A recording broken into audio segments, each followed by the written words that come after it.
ఆకాశం ముయ్యబడింది, వర్షం జాడ లేదు, వరుస సూచన లేదు, నదులు ఎండిపోయినాయి, జీవధారలు ఎండిపోయినాయి, ఉదకదారులు ఎండిపోయినాయి, పంటలన్నీ కూడా పాడైపోయినాయి, భూములన్నీ బీడిపారిపోయినాయి.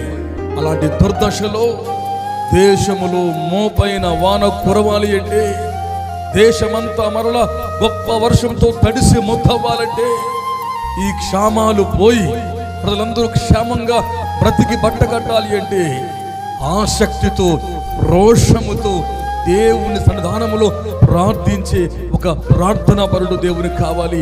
ఏలియా వంటి రోషముతో ప్రార్థించే భక్తులు దేవునికి ఎరకే లేవాలి. ప్రజలారా, ఏలియా రోషంతో ఆసక్తితో ఆయన మనపూర్వకంగా విజ్ఞాపన చేయగా దేవుడు ఆ దాసుని మొర్ర విన్నాడు, దేశములు బలమైన వర్షాన్ని కురిపించాడు. దేవుని నామానికి మహిమ కలుగును గాక.